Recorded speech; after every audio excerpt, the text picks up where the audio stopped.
Well, I am Kathleen Bush, and I work in community relations here at the King's University. And I work alongside Ashley Patton, who's there with me. Give us a wave, Ashley. Ashley is going to be running the show from behind this evening, letting folks in.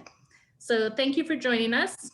If you could all make sure to turn off your mics so that just our presenters are speaking tonight.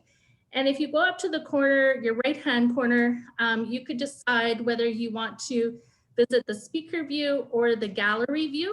And so it depends on whether you want to see everyone's faces or just the speaker. So we recommend the speaker view.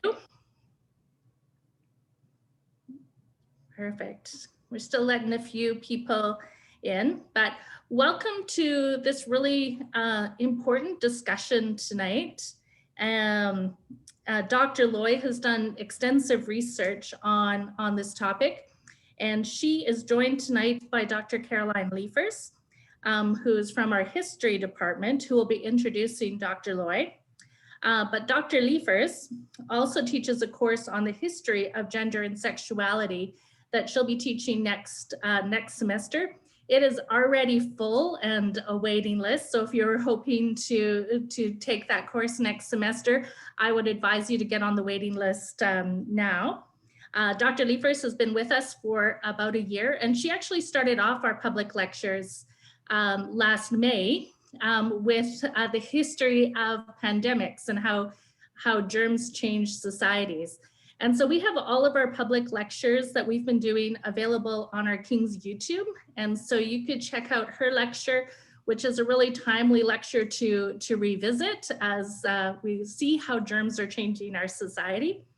So I'm going to hand it over to Dr. Liefers to introduce Dr. Lloyd. Dr. Liefers will also be doing questions at the end. So if you have a question at any time during our presentation, just in the chat down at the bottom, you can send it to Caroline to answer.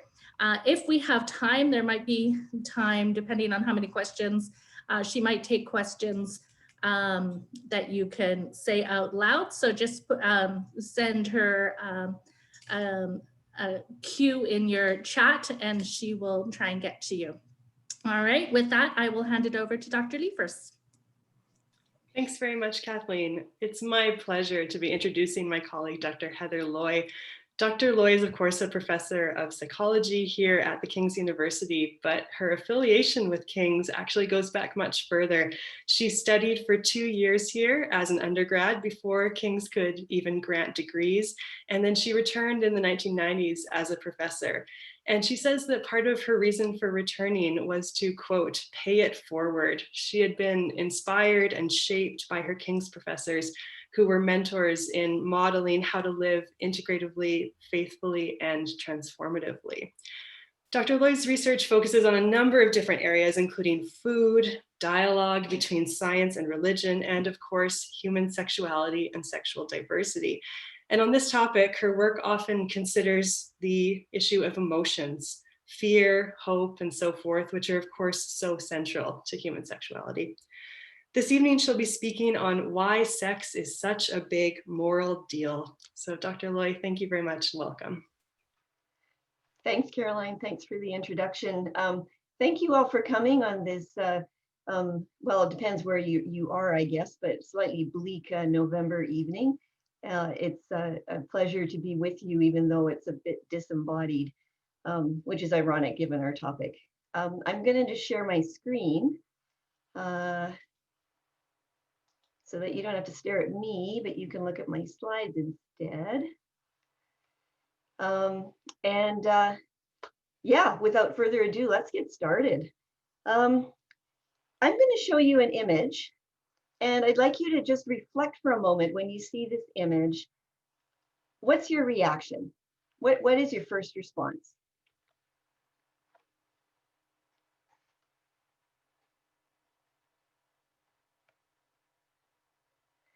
So some of you may have looked at this image and gone, wow, it's about time.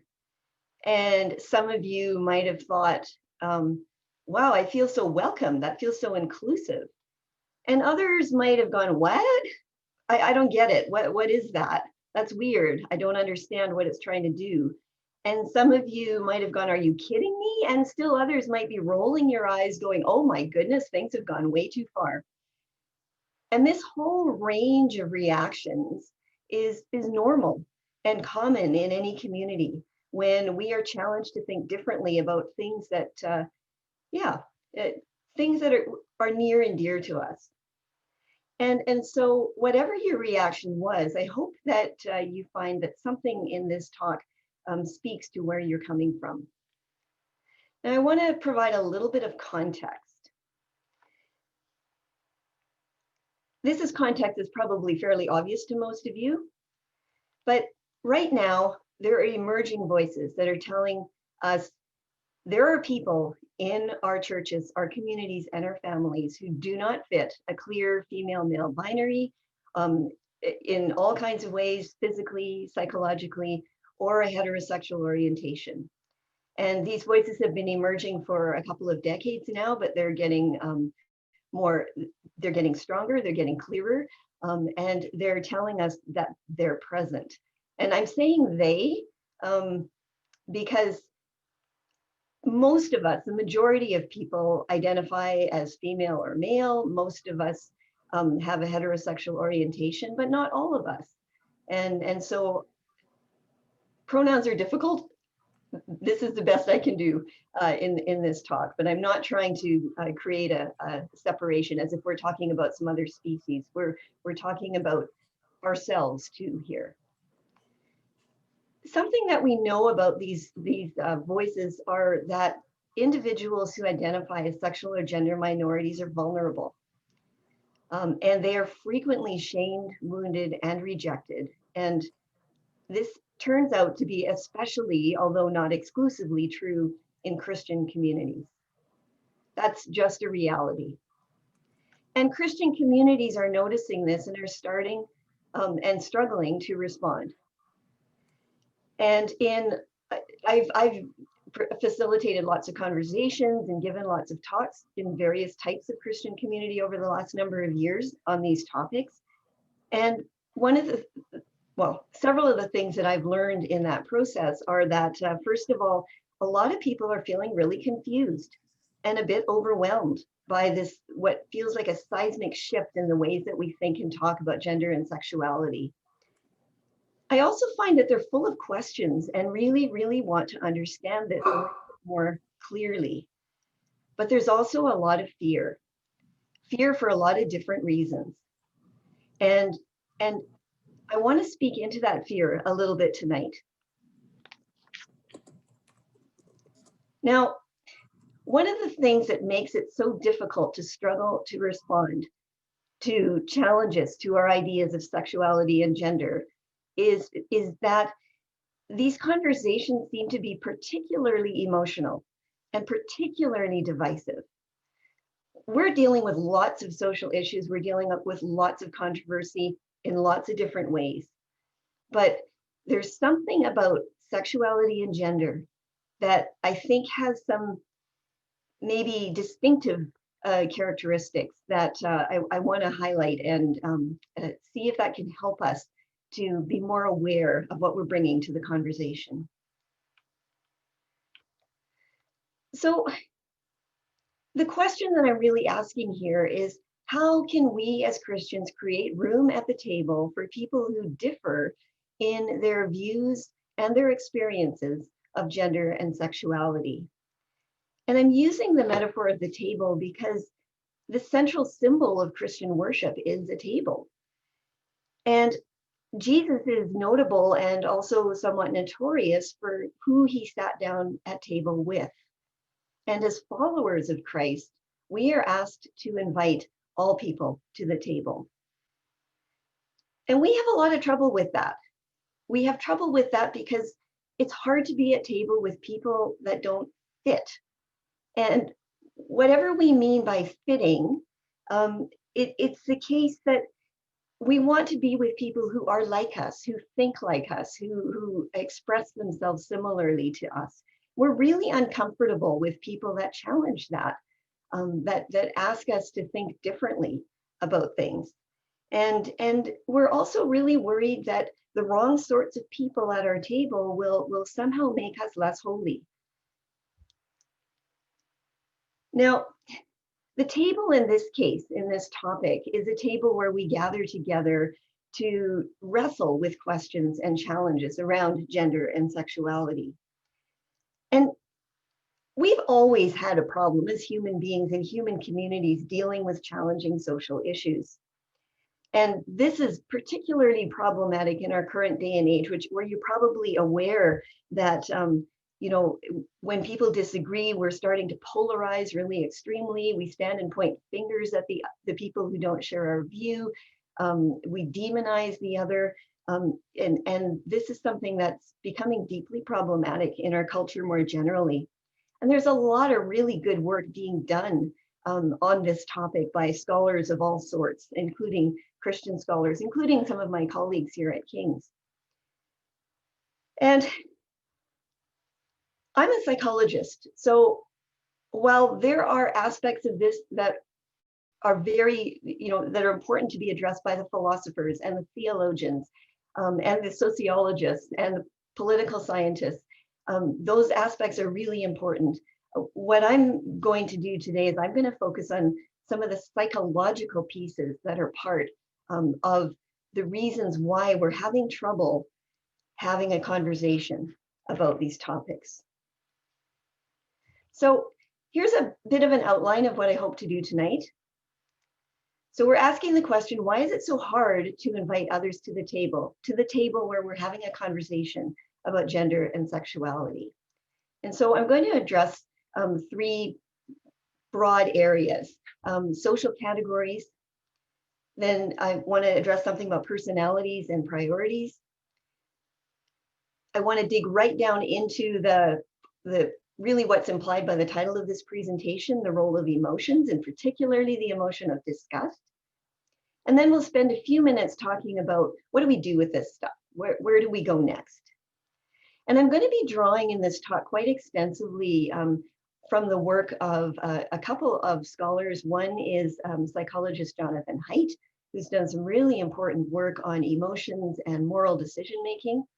And I'm going to also be drawing on the work of a Christian psychologist I admire deeply, who's called Richard Beck. He's done some really important work on emotions and disgust and how that plays out in Christian communities. So let's start with social categorization. The question, who is part of our community, is one that social categorization helps us to answer. And social categorization is this powerful automatic mental process that we all use all the time to simplify social complexity. This is a really important psychological process. We simply cannot treat other people as entirely novel and unique. We have to be able to look at them and to make some assumptions about what to expect from them, how they might respond to us, how we should behave towards them. I have a really quick example. If you're wandering around lost in a big city that you've gone to visit and you're looking for directions, you're going to look at people and you're going to make decisions about who to ask based on a variety of cues that will help you categorize them. So you might ask a police officer, or you might ask a taxi driver because you would have a reason to believe that they would have the knowledge that you seek. Whereas, there are other people that you might see in passing that you wouldn't ask. And that's all coming out of your process of social categorization.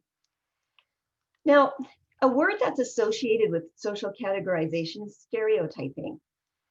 Because essentially what we're doing when we socially categorize is that we put people in boxes.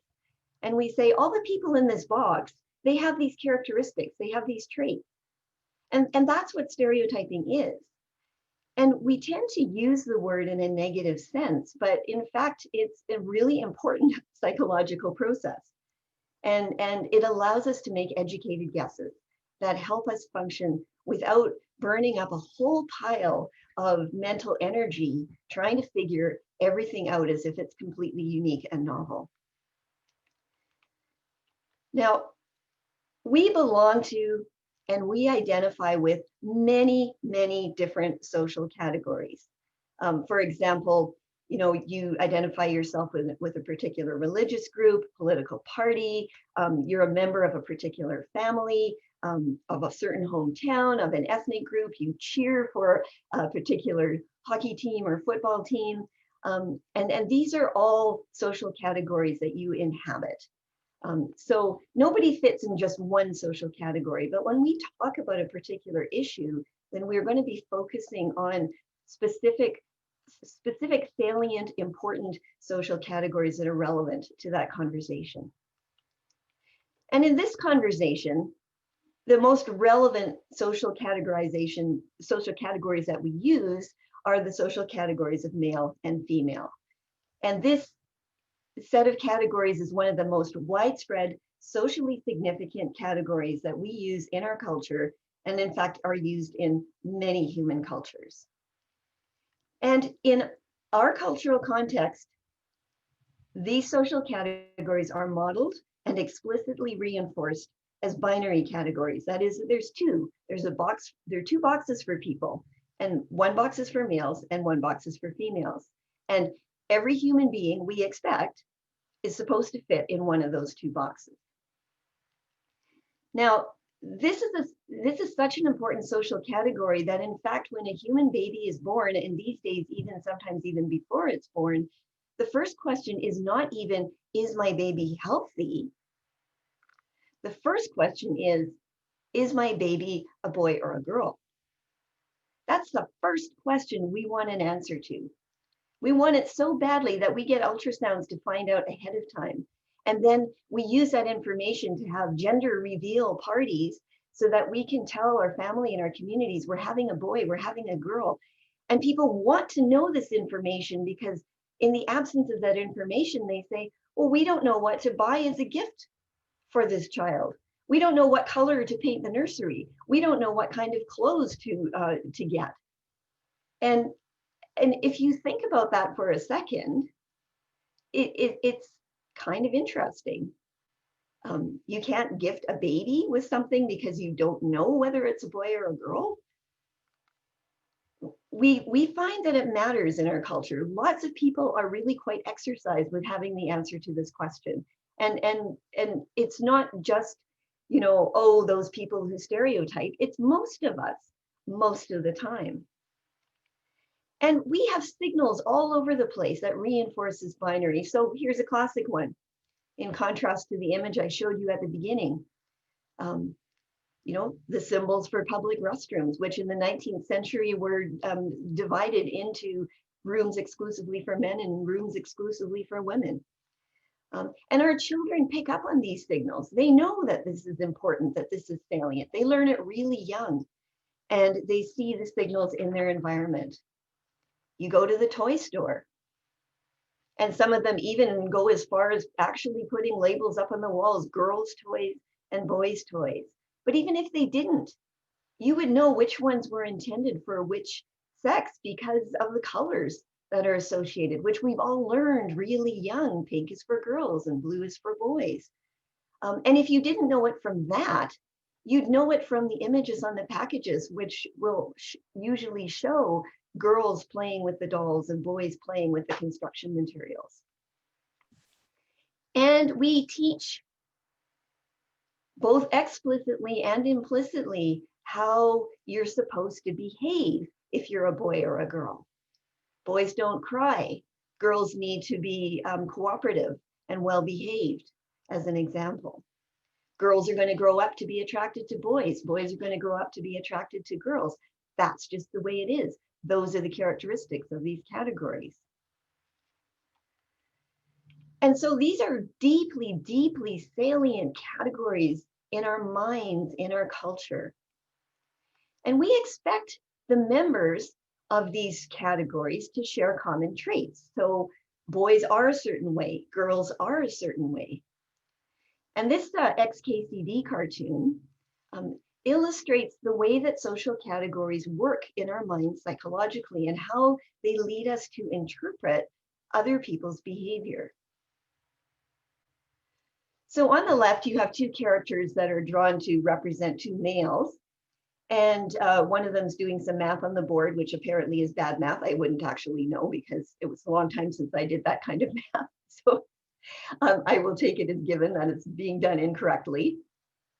And so this male person is doing bad math on the board, and this other male person comes along and says, wow, you suck at math. But on the right, you have the exact same situation, except the person doing the math badly happens to be female. And the male person doesn't say, wow, you suck at math. He says, wow, girls suck at math. Because here's the thing with categories. Once you decide what the characteristics are of the members of a category, then whatever you encounter in life, you're going to interpret it in a way that will reinforce your belief about the category.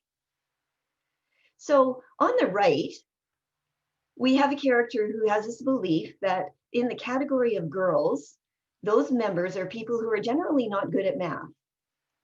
That's part of our stereotype of the category of female or woman or girl.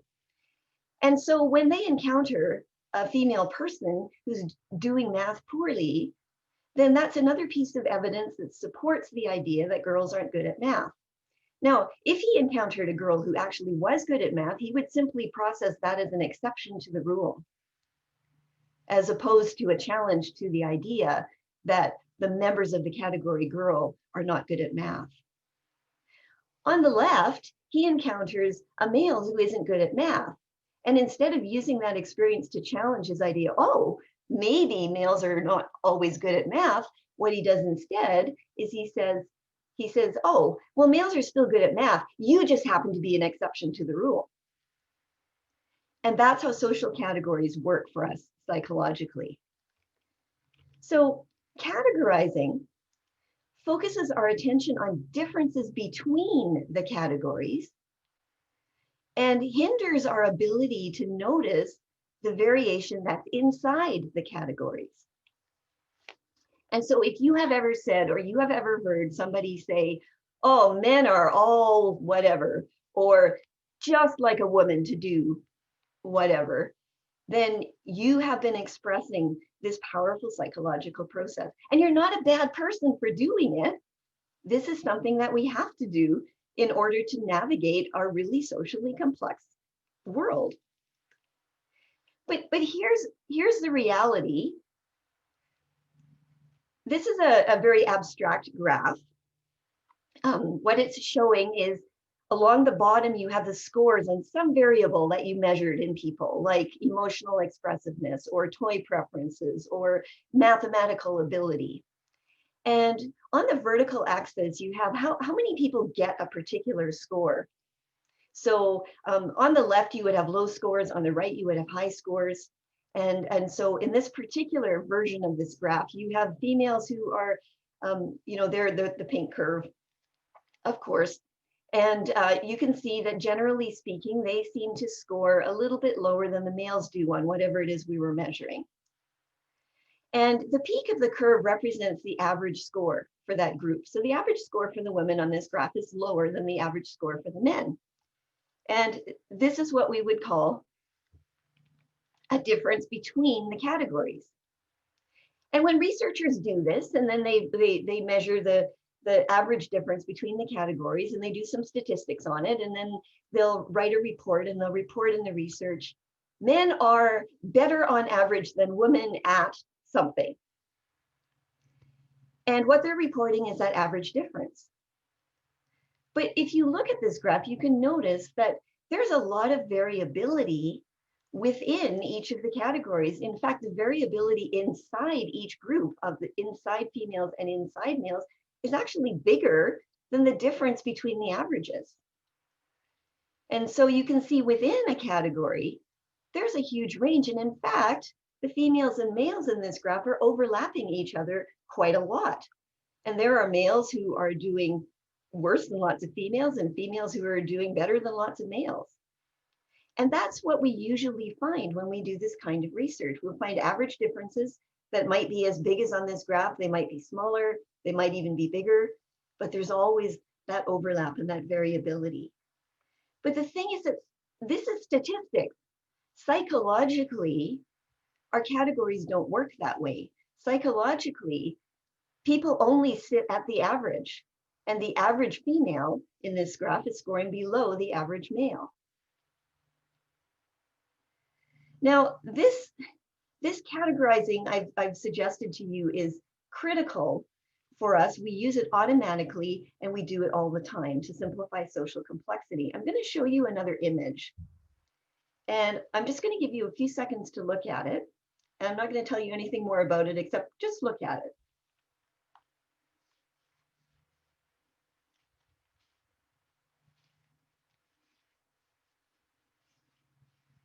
Okay, so some of you may have looked at this image and just automatically made a decision. This is a man, a young man. This is a young woman.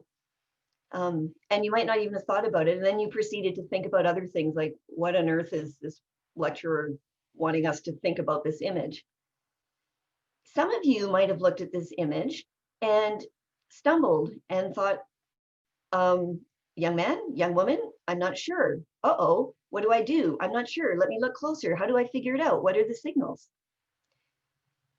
If you did the first thing, you did what we do automatically and naturally, is that when we encounter a person, we just slot them into one of those two categories of sex.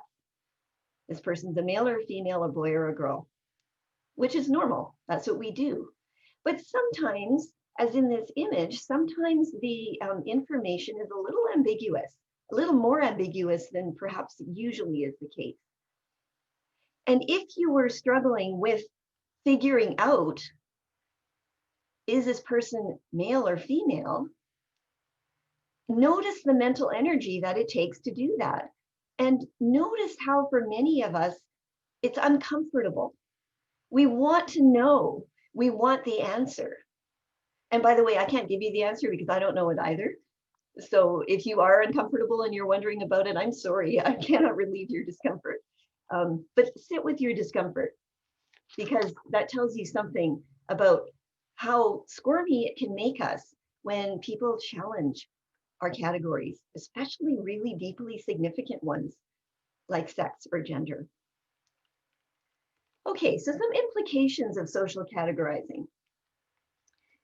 Because binary sex and gender categories are so deeply psychologically embedded, we have automatic stereotyped expectations of what people in each category ought to look, act, and feel like.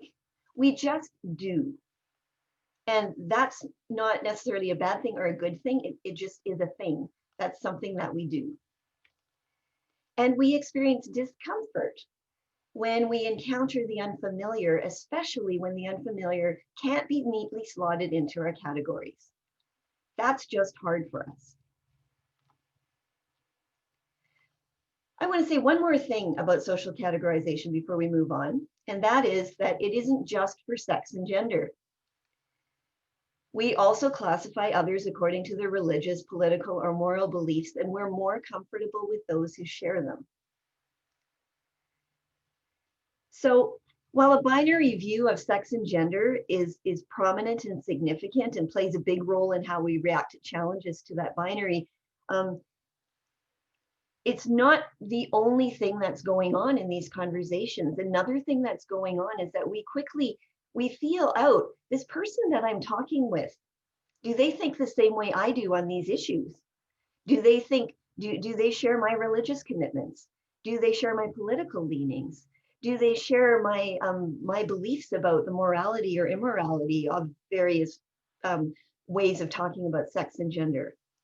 And once we figure out whether or not the person, our conversation partner, is in our camp or some other camp, then that determines whether or not we're willing to stay in the conversation, whether we get defensive or whether we relax.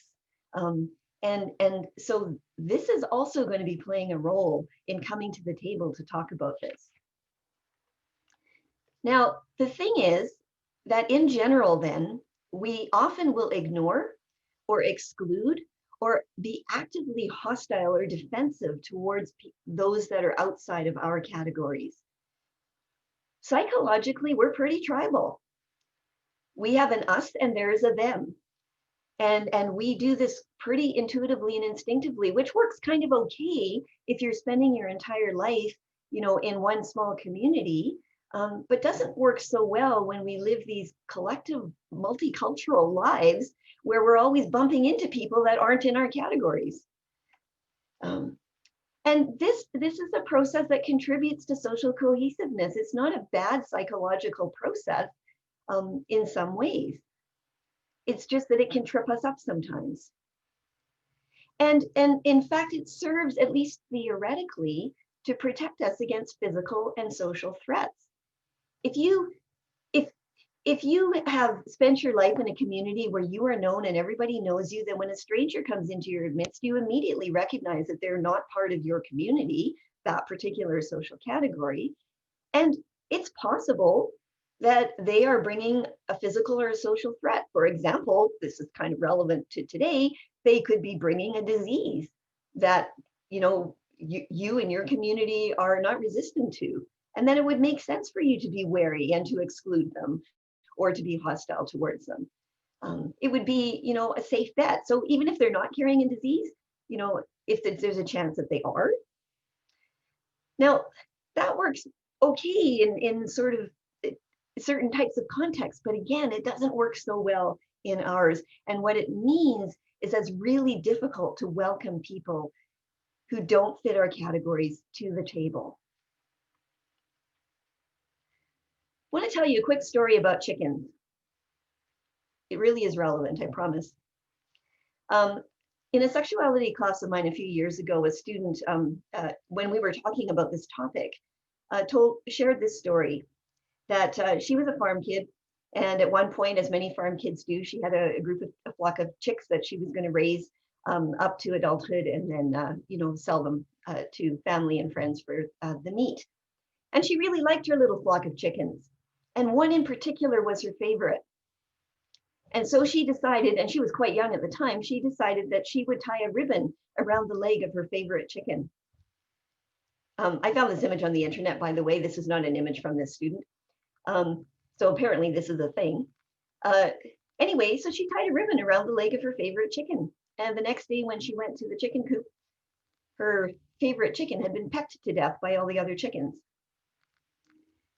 So she learned a lesson about singling somebody out and making them different from the others.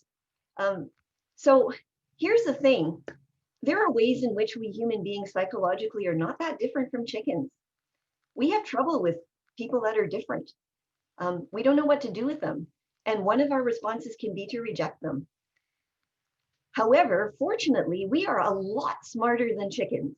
Chickens, bless their hearts, are lovely creatures, but they are not very bright. And we are very capable of getting over this impulse to just automatically reject those that are different from us. And so, in fact, one of the strongest messages in the Christian gospel is exactly this, that we're called to overcome this impulse, that we are called to dissolve the boundaries between Jews and Gentiles and Samaritans, between citizens and strangers, between enemies and friends. We're actually told to dissolve those boundaries. And there's probably a reason why we have to get told that, because we don't do it very easily, but we can. And that's the hopeful piece. All right, personalities and priorities. So moving on from social categorization, that's something all of us necessarily must do. And we all face the challenges of dealing justly with those who don't fit our categories. But there's also individual variation in how strongly we hold to those categories, how upset we get when they're challenged. There's also individual variation in the criteria we use to decide whether certain categories of people or certain practices or certain policies are right or good or moral or not. And so we don't all have the same responses. And so that's what I want to explore here. So first of all, looking at personality. Personality psychology is a rich and old area of psychology. There are lots of theories about personality, and how to classify and characterize the ways in which we differ from one another. I'm going to ride roughshod over all that nuance and richness and say, I'm going to focus on these, what are called the big 5 personality categories, personality traits. It's one theory of personality, but it's pretty widely used one. And you might be familiar with these words. Each of these is a continuum. So when we say extroversion, we don't mean, just how extroverted you are, but we have introversion at one end and extroversion at the other end. And most of us fall somewhere in between. And that's true for every single one of these words here. And before I go on, I need to qualify for you really carefully. In personality theory, these words are intended to be descriptive. Now, in our everyday language, some of these words we like better than others. So like in our culture, who doesn't want to be considered conscientious and agreeable, and maybe also open? And who really would want to be considered neurotic? Like that's just, those terms have positive and negative connotations for us in everyday language. In personality theory, they're just descriptors, and they're not intended to carry that, sort of evaluative load. The one of the 5 that I want to focus on here is the one called openness.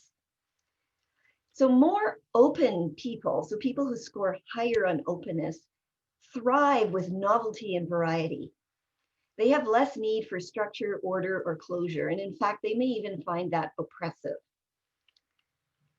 People that score lower on the openness dimension thrive with structure, order, and stability. And they're really sensitive about and defensive toward perceived threats to that structure, order, and stability. And these are fairly stable characteristics that we tend to carry with us through much of our lives. They can modify a little bit here and there, but generally, we're kind of consistent in terms of how open we are, as well as all the other things. To maybe help you understand this dimension of openness a little better, I want to use the analogy of boats on the ocean. So whether you are more or less open, you're still a boat, and you can still navigate the ocean of social life just fine. But how you navigate that ocean varies a little bit. So it's not better or worse to be more or less open, it's just different. Now, small sailboats that are analogous to our more open personality, they're nimble. They can change direction easily. They can sail in lots of different kinds of seas, really shallow water as well as deeper water.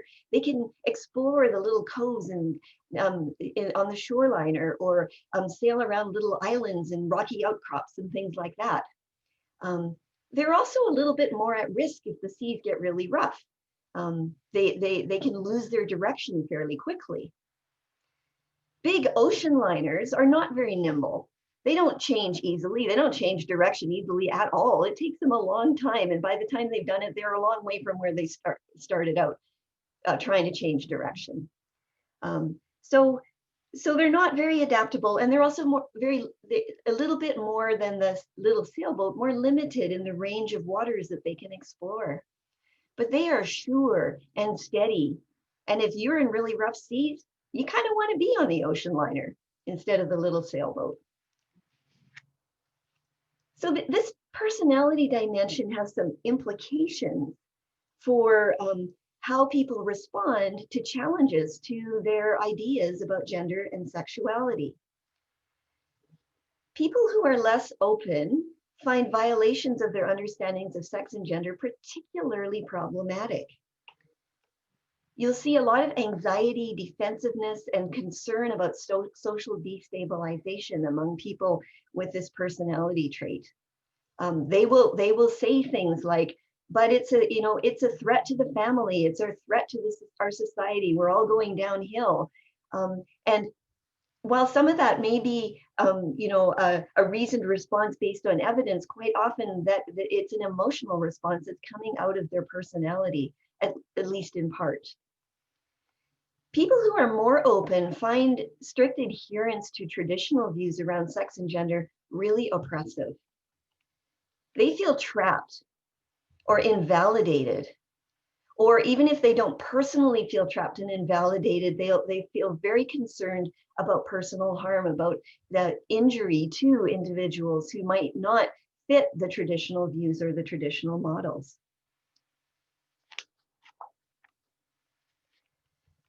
Another way in which people differ is in their moral foundations. What I mean by that is the basis on which they decide what is and is not moral. And the question of why we differ in what we think is moral and also how we come to that decision. And it turns out that these differences in what we think is moral and the differences in how we reason about whether something's moral is connected to personality. Now, I am going to be giving a rich and complex field of study, really not very much justice here, but in the interest of time, I'm going to be quick. The next slide, I'm going to walk you through a diagram that's going to end up looking kind of complicated, but then the slide after that, I'll try to simplify it for you. So heads up, here we go. How do we decide whether or not something's moral? Well, Jonathan Haidt, the psychologist Jonathan Haidt's done a lot of research with a number of colleagues to identify sort of 5 and possibly 6, but we're not going to get into those details right now, foundations that are distinct from each other and that people use to reason about whether or not something's moral. And so there's the care harm one. So is this policy, is this practice, is this way of being moral or immoral? Well, does it hurt other people? Is a question you'd ask here. The second foundation has to do with fairness. Is it fair? Or is it in some way cheating? Is it unjust? Are things being distributed equally? Then there's what we call loyalty. So loyalty to a cause, loyalty to a community, loyalty to a set of values. Or are you betraying them somehow in this practice or this policy? Another one has to do with authority. Is this behavior or this policy, is it honoring those who are in authority, honoring the rules, or is it an act of rebellion? Is it subversive in some way? And then the fifth one, which isn't as intuitively easy to get your head around, has to do with doing what God wants. Is it holy or is it unholy? So these are 5 foundations that have been identified as what people draw on when they reason about moral issues. And it turns out that people who consider themselves to be morally liberal or progressive, when they reason about moral issues like sex and gender, they are very concerned about these first 2 foundations. That's what they use to base their decisions on. Does it hurt other people? And is it fair? People who consider themselves more morally conservative or traditional actually draw on all 5 of these when they reason. They're concerned about harm, they're concerned about fairness, but they're also, and sometimes more, concerned about these other 3. And what's really interesting about this is that this maps onto that personality dimension that I was just talking to you about. That is that people who are morally liberal or progressive also tend to score higher on the openness dimension of personality than people who are more morally conservative or traditional. Another way to group this is to say people who are more liberal or progressive are really concerned about issues of autonomy. When they make moral decisions, what they focus on is individual freedom. Basically, individuals should be free to do whatever they want as long as they don't hurt anybody else and as long as it's fair. Whereas people who are more conservative or traditional tend to emphasize community and stability. So they will ask questions about how will this change our community? How will it change the way that we hang together as a group? So that's my complicated slide. Here's a slightly simpler version of it. We could say that there's 2 types of people, but that's way too simple. So 2 types of people on a continuum. right? On a continuum of more or less open on that personality scale, on a continuum of more liberal, progressive versus conservative, traditional, and on a continuum of a focus on individual freedom to a focus on more community cohesiveness. So people are all over the place on these, but these things tend to correlate. So, if you tend to lean on one side of this on openness, you will tend to lean on the same side when it comes to your moral decision making and your reasoning.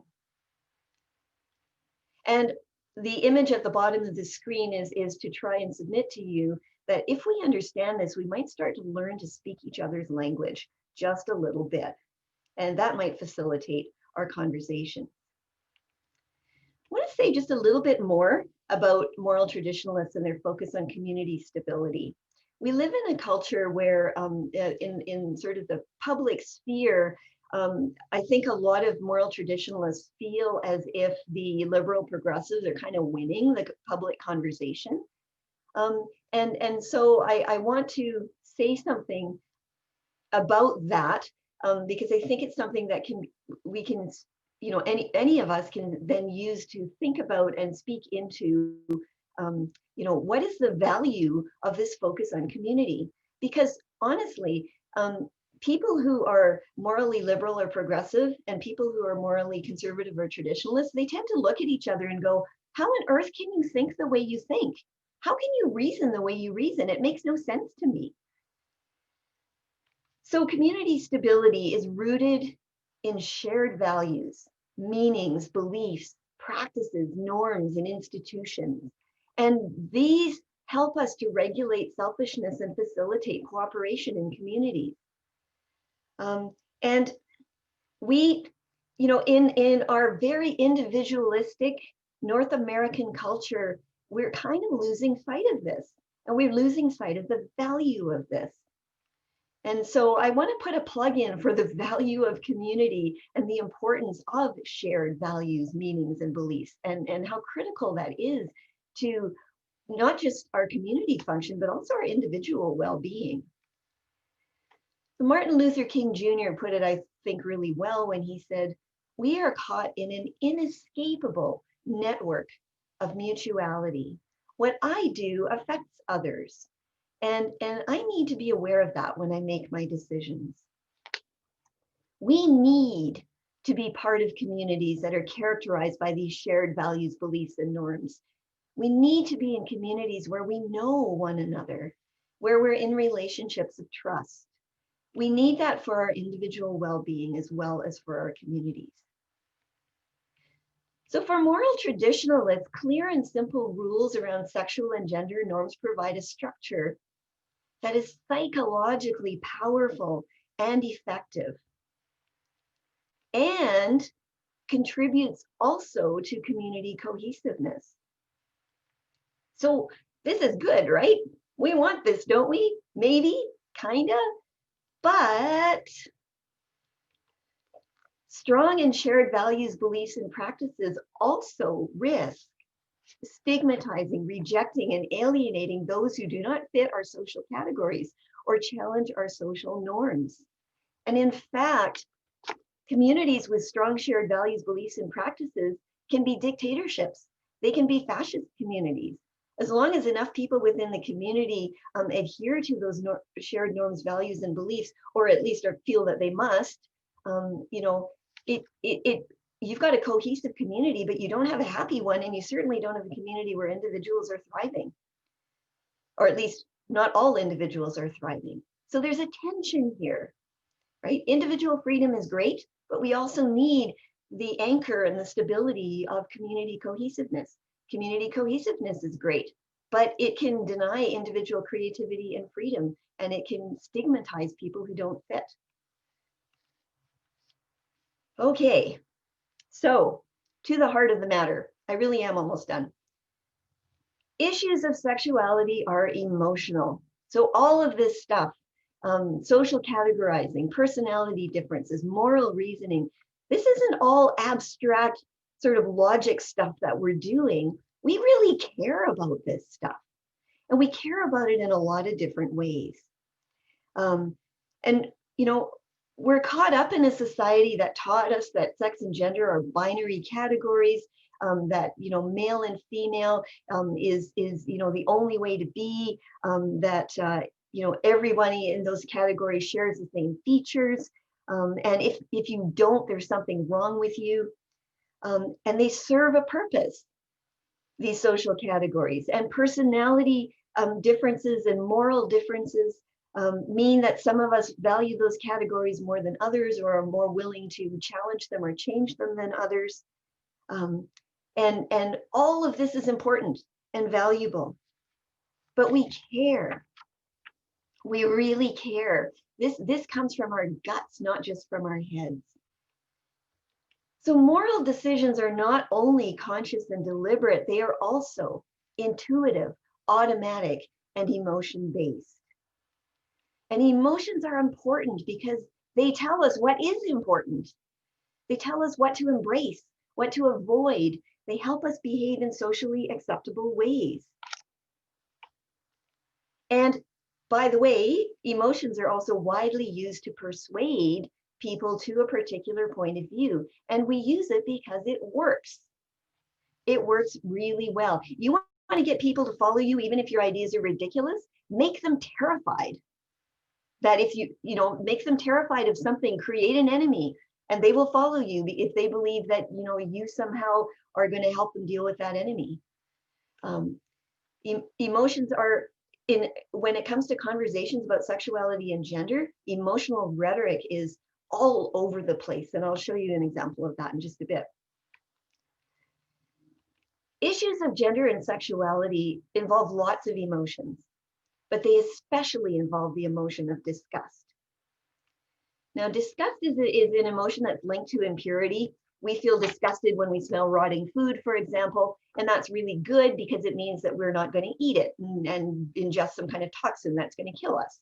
And that's a contamination, that's an impurity. But disgust is also linked to impurity in in profoundly psychological, but less literal ways. And here's the thing, Christians almost uniquely link sexual issues to purity and holiness. And remember, impurity is linked to disgust, so purity is the opposite of impurity. So disgust and purity kind of don't go together. And here's Richard Beck. Sexual sins generate a sense of loathing, a sense of disgust, that excessive shopping, which also is considered a sin, by the way, consumerism, materialism, just doesn't seem to evoke in Christians. So there's something about sexuality that's linked to purity for Christians in a way that distinguishes sexual issues from other kinds of issues that Christians might be dealing with. And we use this idea of disgust to persuade people about how problematic certain forms of sexual expression are. Here's just one example. Your publishing of a photograph of two homosexual men kissing will show to Americans how disgusting and repulsive homosexuality is. This is emotional language, trying to persuade people to think a certain way about the issue by evoking something that fairly naturally for many of us, and especially for Christians, we connect with sexuality, and that is disgust. Other terms that are used in this conversation, disgusting practices, disease and deformity, freaks, mentally deranged, predators. These are all terms that have been used in association with people who do not fit our sexual or gender categories. Now, what disgust does is it creates and reinforces psychological boundaries between self and other, boundaries that you want if that's a moldy piece of meat that you were thinking about eating, right? You need that boundary, and it protects us physically. It also protects us socially, right? If this person, you know, like the leper, right? I mean, we go, oh, it was so terrible how lepers were ostracized. Well, you know, leprosy is it's not very contagious, but it is a little bit contagious. And people who were called lepers didn't always have leprosy. Sometimes they had conditions that really were contagious and really nasty, and other people didn't want to get, thank you very much. And so disgust was a way of protecting yourself. And that became very quickly also in our socially complex world, a social protection.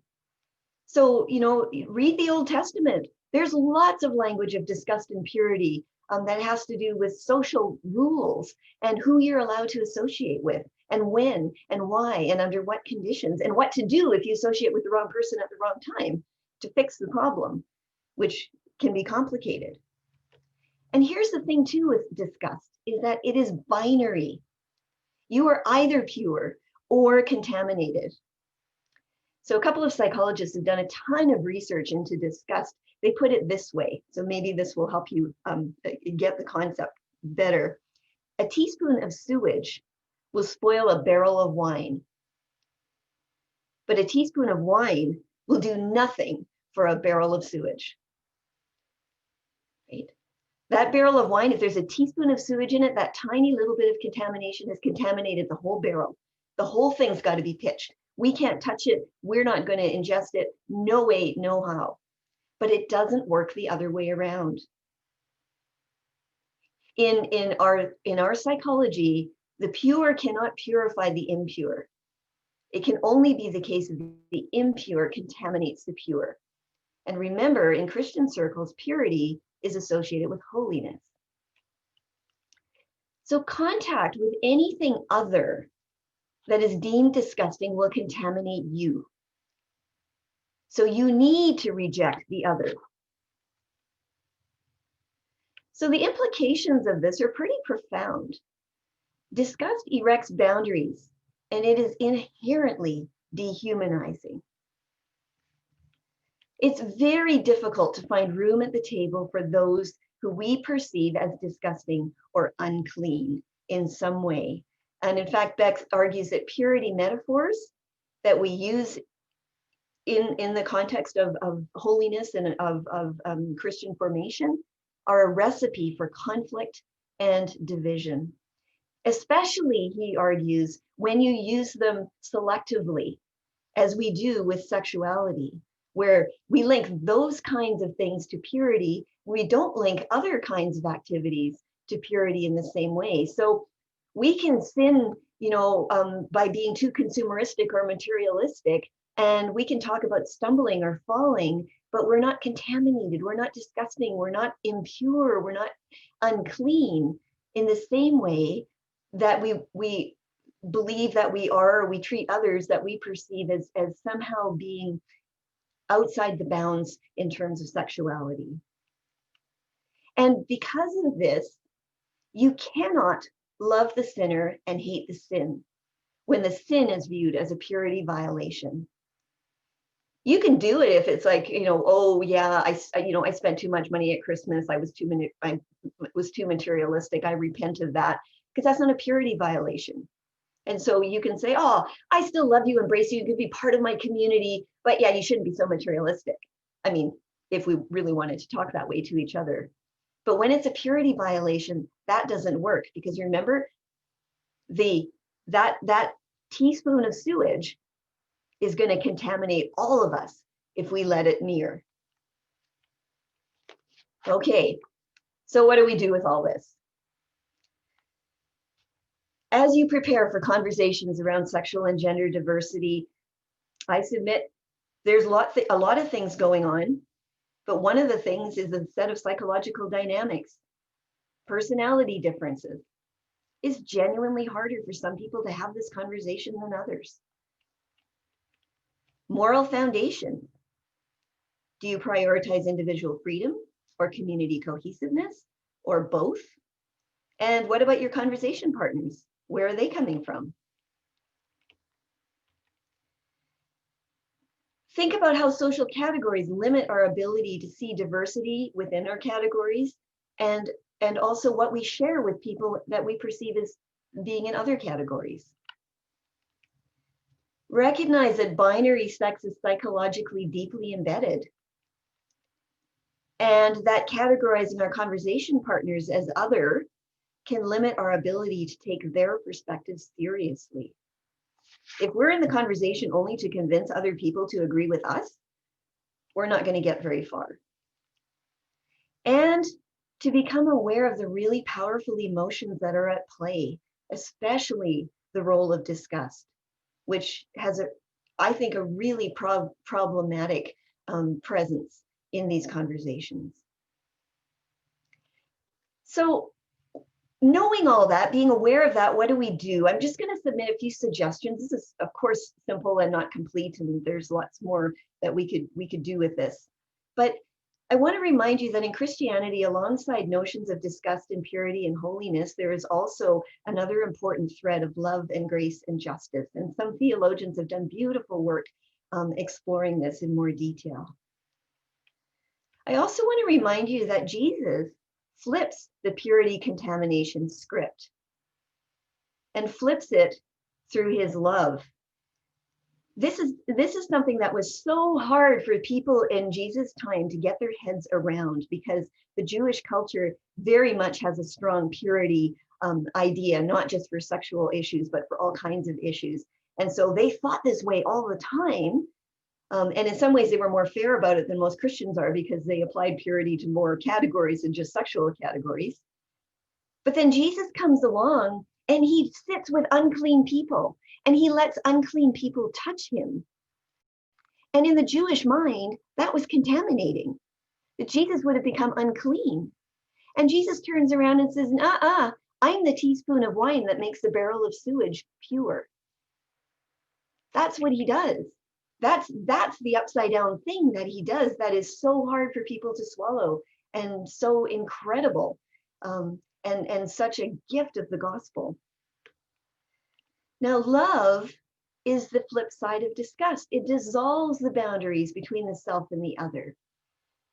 It enables us to see the other as an extension of the self. And if you're a parent and you've ever had to change a poopy diaper, you've actually experienced this, right? We don't like poop. We think it's disgusting. Everybody thinks poop is disgusting. It's horrible. And then your baby has a poopy diaper and you need to clean it. And you know what? With any other human being on the planet, if you were fiddling around with their poop, people would think you were disgusting and they wouldn't want to touch you either.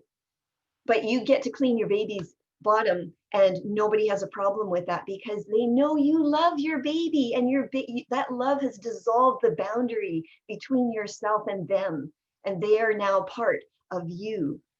And so what love does is it says, I love you as I love myself. And for Christians, we say, out of my love for God. So when we gather in our diversity of social identities as one in the body of Christ, we are at the Christ table. And this table is a place of hospitality and relationship. This is a place where we love our enemies and everyone is our neighbor. And this last thing is, I want to really emphasize, when we talk about sexuality and gender, we are not talking about abstract issues and big theological arguments. They're out there and we'll have those conversations, but we are dealing with people. That's what we do in the body of Christ. And so we can counter disgust with love. We can counter fear and division with self-awareness, with empathy, with humility and imagination. We just need to start. Thank you. That's it for me.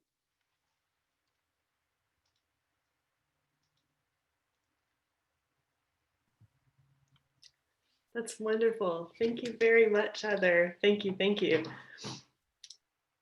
We already have, oh my goodness, 5 or 6 questions stacked up. So this is just wonderful. And I'll start with, well, with the first one that was asked, and we'll just see if more keep rolling in. So the first question that was asked was when you were talking about sort of liberal versus conservative, if you will. And the person asked, how do anti-maskers claiming individual freedom fit into the traditional conservative communities? Anti-maskers? Yeah, like in COVID times, if you will. Oh, anti-maskers. Sorry, I heard a T instead of a K. Oh, sorry. Well, actually, I had to necessarily oversimplify. There actually is a there's a lot of research into, there's a particular kind of person that doesn't fit neatly into these these spectra and these categories. Of course, people don't fit neatly into boxes, generally speaking. And there's a kind of a very like sort of survivalist, extreme individual freedom, suspicion of, like a deep suspicion of government, and so on. So there's a whole other dimension there that I just really didn't have space to get into, and I honestly don't really know as much about, because they don't come into play as much in conversations about gender and sexuality as, I mean, maybe sometimes, but I just haven't encountered it very often. But there is, if you're, whoever asked that question, if you're interested, fire me an email, and I can probably pretty quickly find you a couple of resources that actually look into that particular area, that you could take a look at and read about in more detail, because I have come across it. I just, honestly, I would be making it up if I tried to remember accurately what I read about it. Thank you very much. We have another question here. It's beliefs on marriage, sexuality, and gender seem to have shifted so much this past generation. How do we have healthy discussions about these topics between generations? For example, this person says they grew up in the purity culture on the cusp of the 1980s AIDS epidemic. But today, talking to my child, who's much younger, we seem to have no common belief system around these issues. How do we bridge this gap? Yeah, well, even when you're talking across generations, all these dynamics I've talked about are present. But there is that added piece of, we grow up in different cultures and different values. I was interviewing a administrator of a Catholic school district about these issues, and one of the things he commented on was, he said, it's so interesting because all the people of my generation, which is also my generation, all those people were, we're getting all exercised about this topic, and our 15-year-olds are going, oh, come on, get over yourselves. Like, this is just not that big a deal. And so, there is that sort of generational gap where there's a generation that's going, we don't even need to have this conversation. Why are you, older people so exercised about it? I don't know really, I think collectively here, we could probably all reflect on how do we engage that conversation. And I know that the younger people that I interact with, some of them are very much of that, oh, get over yourselves, this isn't complicated. Let people just do whatever they want to do and be whoever they want to be. It's all totally fine. Everything's great, but not all of them do think that way. And I actually do think that there's some wisdom in experience and age that might be worth sharing, but I think it's certainly not going to work if we don't take each other seriously. So I think, a lot of mutual respect is going to be important. Those 15-year-olds are just, well, they're at a stage where they're probably, I didn't, when I was 15, want to listen to my parents at all, but maybe when they get a little bit older, they might be more willing to. But then, respect kind of cuts both ways. And a lot of people of my generation are not that respectful of young people. It's like, oh, young people these days, right? They've got it all wrong. We got to fix them.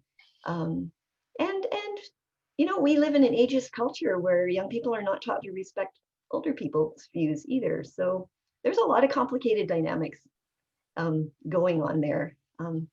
It's a great question, but I think you can never go wrong by, just really being willing to listen to each other. And, if your conversation partner isn't willing to listen, then, what else can you do except listen to them and take them seriously? And maybe eventually they'll start listening back. Thank you, Heather. We have another question here. How can Jesus, who lived in a communal culture, How can Jesus's ethic of love for the other help free us from what you have described as natural psychological responses? I think you've partly answered that already. Of course, if you want to say more, go ahead. And then there's a second part to this question too. Do you think Jesus would have measured highly in the attribute of openness? Oh, that's such an interesting question. Oh my goodness, I had never thought about that. Um, I mean, I don't know. I mean, I honestly don't know. Um, I think Jesus kind of blows all our categories in so many ways that I just would really hesitate to. I mean, Jesus was fully human, absolutely, but I will leave it to those who have studied that way more deeply to proffer an opinion. Maybe Tim Wood can comment on this one. Um, in terms of the ethic of love, I think one of the questions that I have, and I don't have an answer to it, is it's kind of easy to throw around an ethic of love, but it's a little bit more complicated to say, what does that actually mean? What does that really look like? And I think that there's this sort of this general sense that, well, an ethic of love means that everything is always okay all the time. And I mean, Jesus didn't model that everything was always okay all the time. I mean, he didn't march around judging people, and he certainly told us repeatedly that we shouldn't be doing it. But this is what we need to get at a table and have conversations about, conversations where we really listen to each other, not conversations where we're trying to impose a set of rules on each other, but conversations where we're just trying to explore together, what does it mean to flourish? What does it mean to follow Jesus? What does it mean to be, to live fully and joyfully and gratefully and obediently? Like, what does that look like? And so ethic of love is it's a really easy phrase. But what exactly does that mean? What does that look like? That's by the way, not a sort of backdoor way of saying, okay, let's bring all the rules back in now. That's not what I mean at all. But I'm going to pick on people like Jeff Dudiak or Neil DeRue or something, or Joshua Harris, my philosopher colleagues, to dig into that about how do we think about that carefully. I have been reading some work by some wonderful Christian ethicists and ethicists who don't claim Christianity as well, who do explore what does it actually mean to love? What does it mean to care? What does it mean to have empathy? And what would it look like if we use those as criteria for deciding, what's okay and what's not okay, and how we care for one another. So now I'm starting to babble, so I'll stop. Hardly. Thank you very much. This is a bit of a longer question, so I will read it out, but if you're looking confused or need more information, I'll invite the person who asked it to jump in with their voice, of course, sure, if we need clarification. So this question is, third culture people are people who come of age living in a home that has a significantly different culture than the host culture. For example, an immigrant family from, say, Thailand that's living in Canada. Would the existence of a large number of third culture people significantly challenge our idea of community? That is, might it inform that personal moral standing might not only draw from the poles of individual and community, but from multiple communities? Yeah. These people have special access to step through the disgust, perhaps, of non-binary gender identities, because they may in fact have an established community of openness. That's actually, I feel like the question kind of answered itself. I think that's really interesting. It would be probably really useful to bring in third culture people to talk about how you navigate. This is one of our challenges, right? That we often actually inhabit multiple cultures as we inhabit multiple social categories. And how do we navigate among them? There's a wonderful book that I read a couple of years ago, recommended by my psychology colleague, Chris Pete, which is, now I'm going blank on the title. It's by Philip Cushman, So I can type his name in the chat if you're interested. I just cannot remember the title. I'm going completely blank, but the author is Philip Cushman. It's really a book about psychotherapy, but it kind of isn't. It's actually a book about the tensions between individual freedom and community and bridging those tensions. And in that process, he unpacks this notion of the fact that we often live in multiple communities with different values and beliefs and norms, sometimes conflicting values and beliefs and norms. And how do you find your way through that and navigate that in a way that that keeps you bridging those tensions between the freedom and the community? Because what we do in North America is we say to people, like, this is going to sound like a tangent. I hope it isn't. I remember, over the years, occasionally having students in my classes who were international students coming from much more collectivist cultures than ours, who would, we would be talking in my office and they would be talking about how, they had to marry a certain person that their family had chosen, or how they had to pursue a certain profession because that was what their family needed them to pursue, even though it was manifestly not a profession that they were suited for or had the academic capability of doing.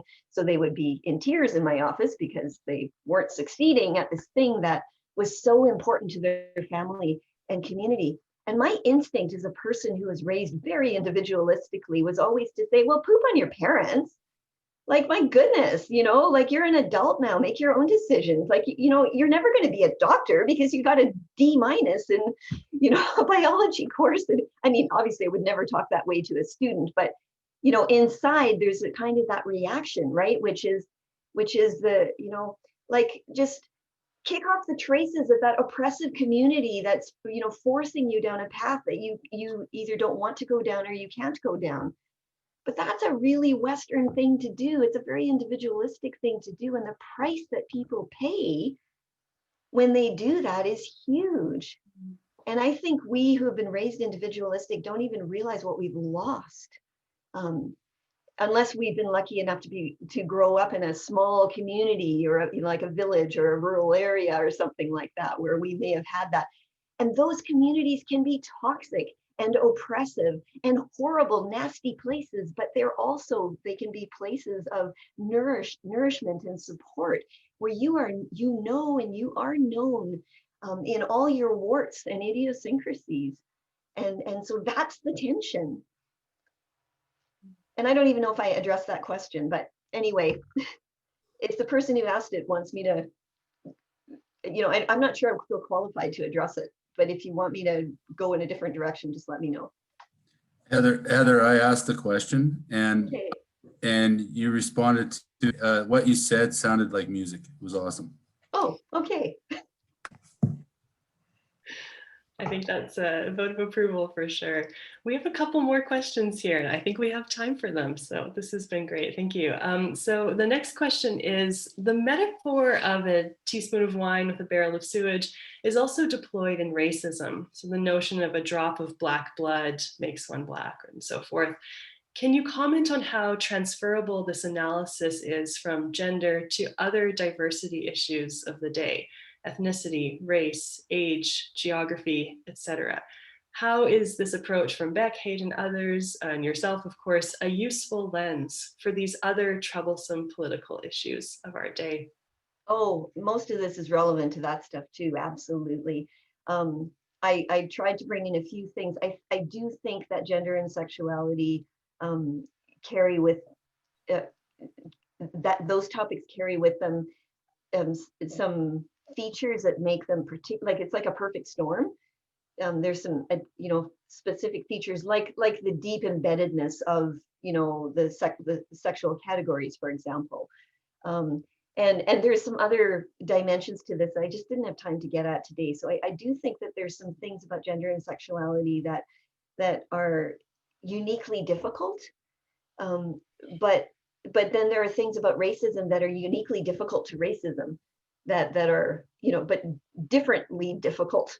And I don't have nearly as much expertise in that, but most of this stuff absolutely applies in a variety of contexts. and hopefully is useful not only for these kinds of conversations, but for conversations about other complicated social realities that we're dealing with. Absolutely.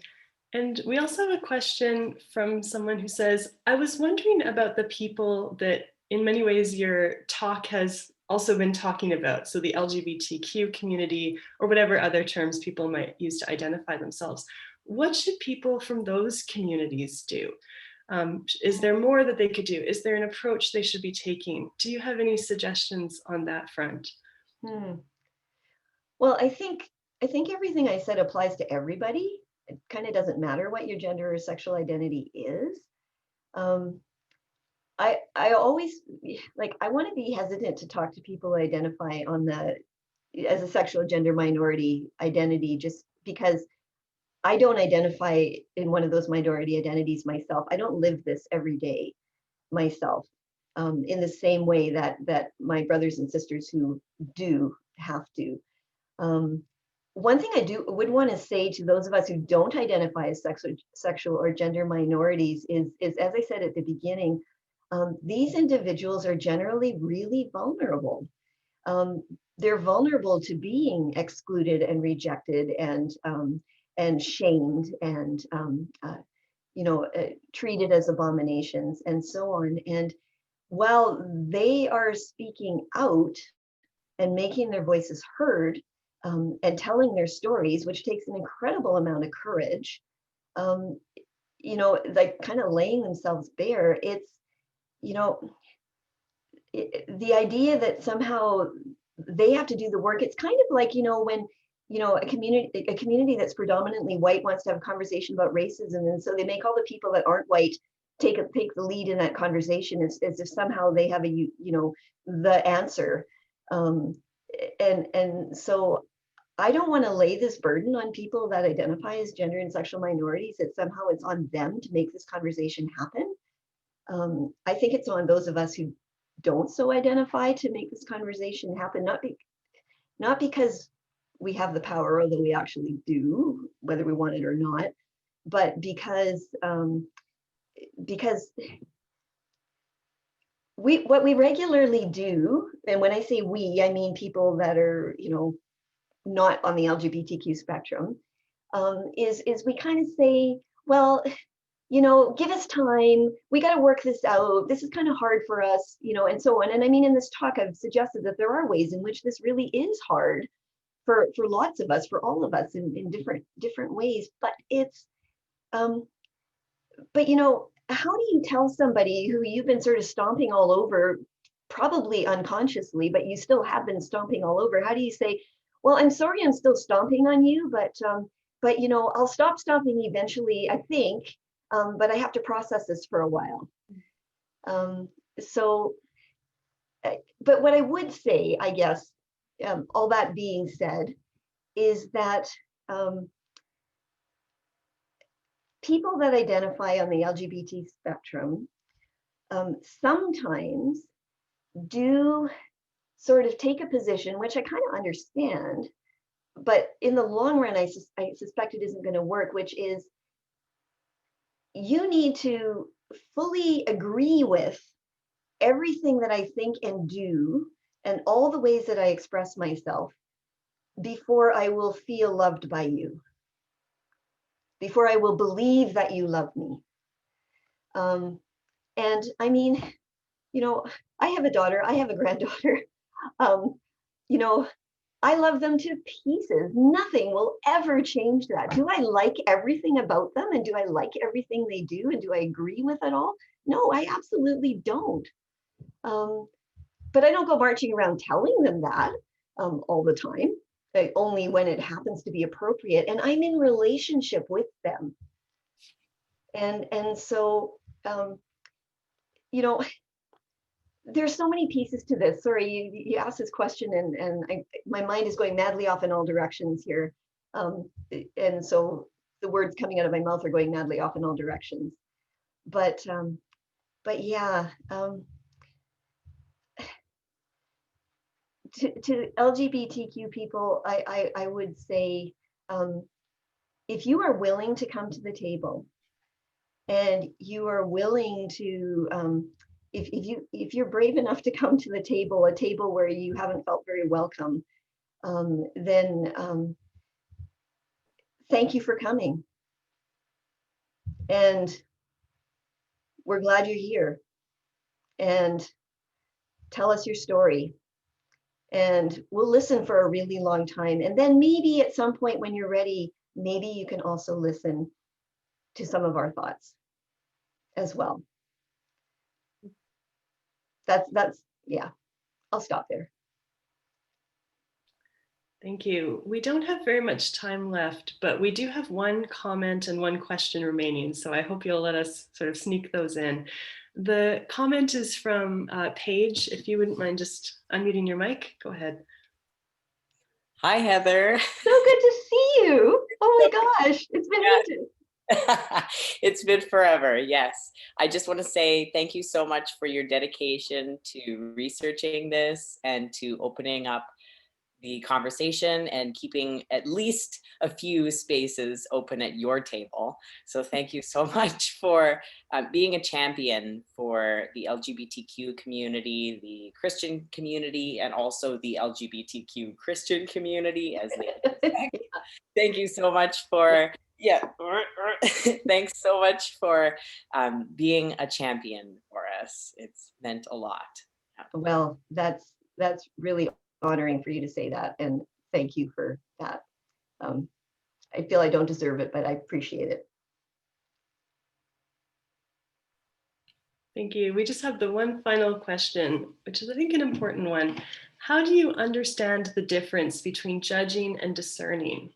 A Christian ethic would seem to be against judging one's brother, especially out of disgust, but not necessarily against discerning good from bad, or even more good from best. That's a great question. I feel like I'm getting asked a lot of questions that really, much wiser people than I, like, ministers and theologians and philosophers and so on, could answer better. But you asked me, so I'll give you my answer and take what's worth there. To me, discerning is something you do in relationship and in community. In fact, there was a comment in the chat about relationship being central, and I totally agree. I think when we talk in abstractions and talk about that group of people over there, it doesn't work. It just really doesn't work.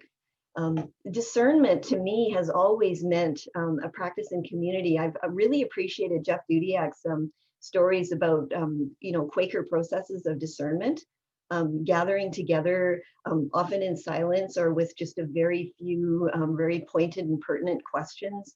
But you do it together in community, and the idea is that the person who's trying to discern, first of all, they're the ones who say, I'm trying to discern this for myself. And they come to the community and say, would you help me in this process of discernment? And together, we discern and try to be open to the Spirit and try to, share collective wisdom and so on. And that's a communal relational process. To me, when the word judgment, and I think the way that it's deployed in the Gospels, in those contexts where Jesus says, don't judge, is pointing the finger at other people and saying, I'm not trying to discern for me. I'm going to tell you what you're doing wrong. I'm going to tell you what you ought to do. And that finger pointing it's often done by people who aren't in close relationship with the person they're pointing the finger at.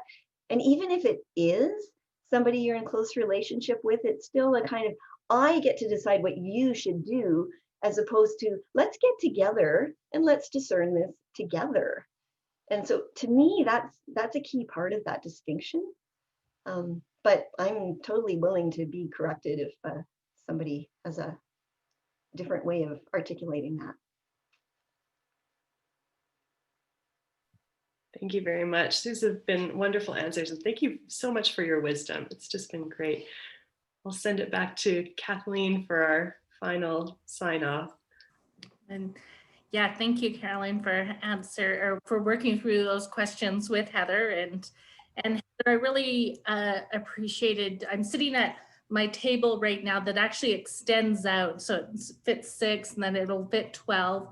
And I was just, you know, as you were talking about the table, I was thinking of my church growing up here, is where the table was only the place where the righteous came. And if you weren't the righteous, you sat on the outer circle.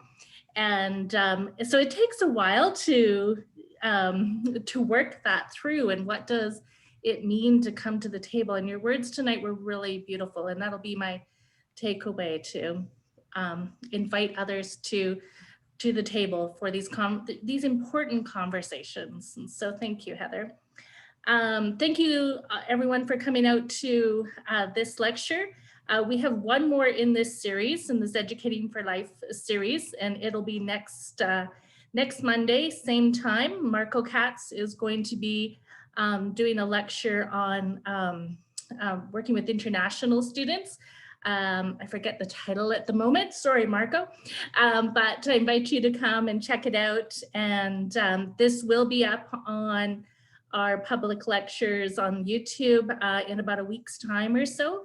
So if you want to invite other people to watch it with you, you can do that. And so again, thank you for everybody for coming, and we'll see you next week.